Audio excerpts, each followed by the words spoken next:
We return to lower decks, where previously Mariner and her mother, Captain Freeman, have decided to put aside their animosity to be a mother-daughter team, and Boimler has taken a promotion to lieutenant aboard the Titan, captained by Riker. So we begin with Mariner imprisoned inside a Cardassian prison asteroid for prisoners. She's expected to talk, which is a bit like expecting Neelix to smell. It's more the getting to stop than the need to prompt this. Well, Mariner breaks out, overwhelms her captor, and takes her hostage. Not that it seems to deter the Cardassians any. Seems more like she's just doing this on hard mode, like in a video game where you have to do an escort mission, but the target is actively trying to get you caught. In other words, an escort mission. During the escape, she takes time to argue with Boimler about the way he left. Abandoning your fellow officer? Yeah, well, he did it first. Stay to be tortured is one hell of a grudge. Obviously, this is all a holodeck program. What do you want, Jennifer? Ugh, what are you doing? Cardio, plus a little strength training. So you work out by staging Cardassian prison breaks? Yeah, the trick is that you just have to take something you'd rather be doing, find a way to make it cardio, and, well, you could do whatever you want. That's why 90% of all workout programs involve hollow boning. I'm working the core. After the titles, it seems that this mother-daughter things is bugging the captain as much as it is Mariner, but neither is willing to say anything. So Mariner asks if she can do one last thing before leaving this planet, wash a couple of their buildings that are still filthy from their early industrial age. Meanwhile, Ransom is annoyed at being ignored this entire time, but finally gets to report what's left. Seems the locals need to pick a number for their subspace comm.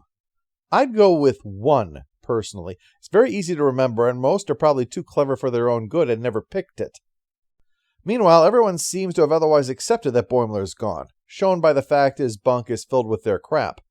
And Mariner is amused with the idea of Mr. Proper Starfleet ever finding out his old bunk was a junk pile. This is a subtle indication that she's covering up about being hurt with the way that Boimler left, that she wants to present the image of someone too strong to care, even though she actually does. Speaking of caring, Tendi cares a little too much when she hears Rutherford is going out with Ensign Barnes, which hadn't worked out the year before, but he's suddenly over the minor hang-ups and has been dating her for a little while, actually. Tendi's concern is that between that and eating pears, something he hated, something must be wrong with him. And maybe, just maybe, it has to do with having his implant and part of his brain ripped out and stuffed back in. However, Tendi seems to be dismissive of that diagnosis and thinks it's far more likely his brain is going to liquefy and run out of his nose. I mean, I'd get a second opinion on that one. Don't dismiss it completely out of hand given the severity of it, but it does sound a little, well, iffy. Meanwhile, Ransom's mission is complicated by...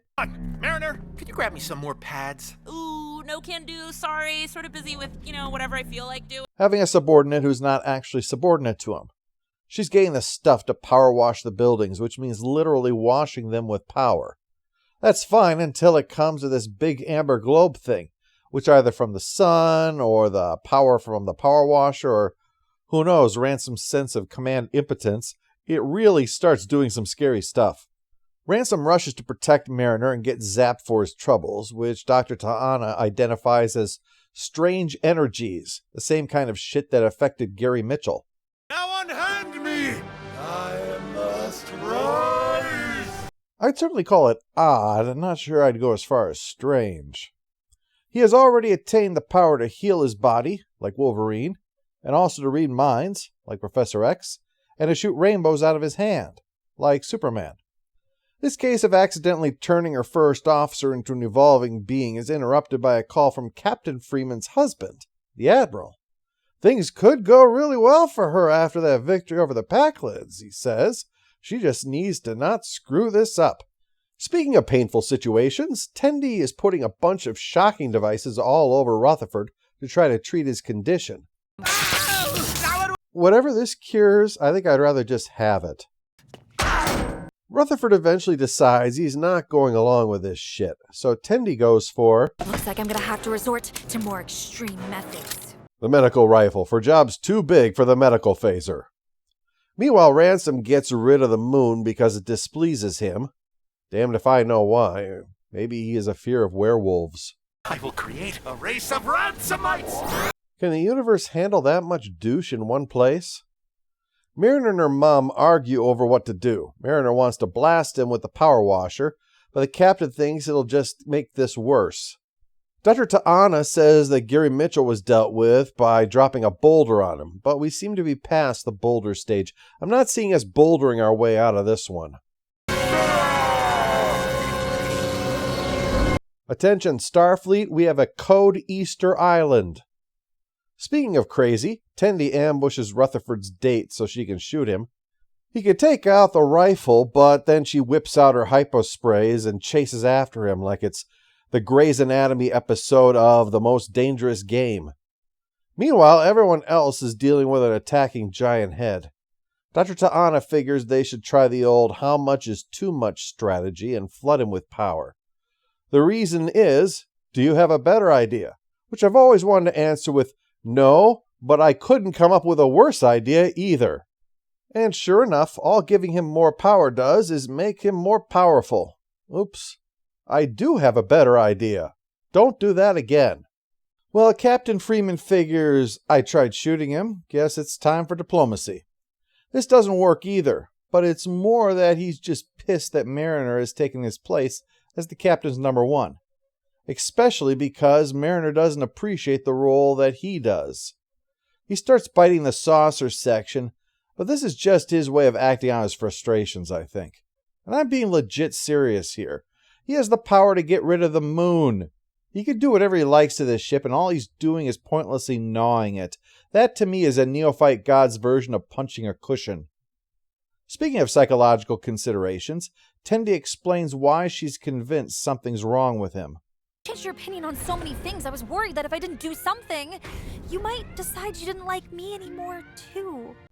So you figured shocking, beating, and hunting him would ensure he'd continue to like you. See, gnawing the ship, far more healthy behavior.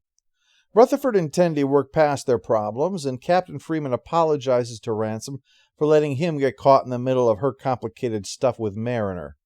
This sense of validation is a good start. But superior praise breeds superior ambition, and Ransom wants her job now. So Mariner goes for the kick him in the Jimmy plan. Really whacking him, too, over and over. And she's about 5 seconds away from kneeling there and going at his scrot like a boxer doing the speed bag. It's able to bring him back down for a moment, and that's long enough for the cure.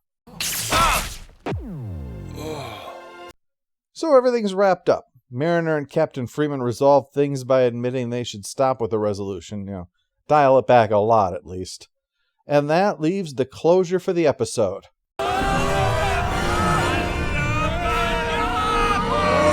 No, the real closure for the episode.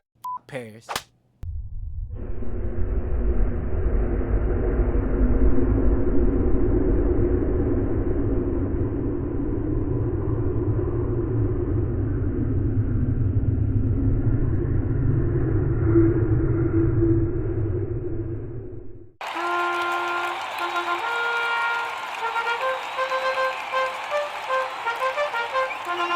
All hail the Overlord! All hail the Overlord!